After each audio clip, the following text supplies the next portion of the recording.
I walked into a room with one other Latina whose name is Rose Arce, who I work with today. And I hired her from CNN probably 6 years ago. And they not only was it assembled, the team was assembled, they informed me of what we would be doing, which is not how I work. So, and it was stupid, actually. They had a lead producer, and he said, we're going to do this and this and this. And two things happened. One, we were having a discussion. I mean, it's so funny to talk to Rose about it, about how many Latinos do we count? Because if you count Puerto Ricans, you're looking at, I think, 51 million. If you don't count Puerto Ricans, it's 48 million. And so we had a whole long discussion about, are Puerto Ricans Americans? Which, yes, they are. And I remember just being, Rose and I would look at each other like, this is Googleable. Like, this is insane that we're sitting here part of a discussion.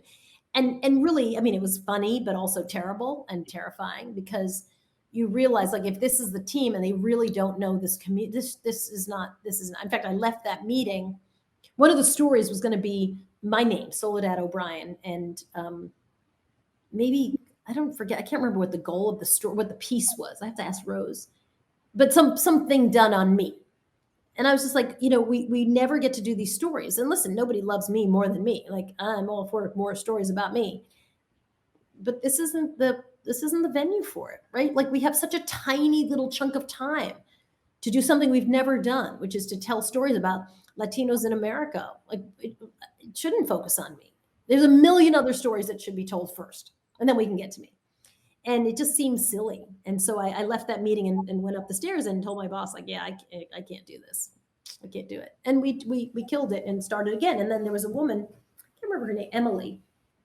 Emily was a woman who came up with the concept for the next round, which I thought was genius, right? Which was, Garcia is the 8th most popular name in America. Let's frame this documentary as a look at the various Garcias in America.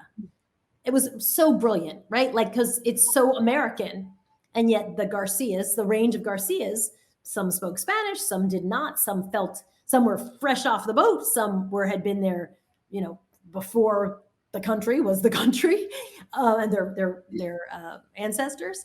It was a really genius way to look at how to tell the story of Latinos in America by taking a look at the number 8th most popular name. I thought that was genius. Yeah. So you turned it around quick. Really, Emily is the one who came up with that idea. So I did not turn it around. I just refused to be part of something on a team that didn't have a good idea. And also a team that was coming up with stories that they had come up with on their own without any input of any Latinos. Like, my entire career has been pushing back very hard around that. It's just not okay. I mean, the whole point is to get the expertise of communities. I think people are getting better at that today. I think people are beginning to understand that they need their employees to be more diverse, and they need more people around the table to spare them from making mistakes, and also to inform them about, what's a really interesting story that's reflective of the community you're trying to cover.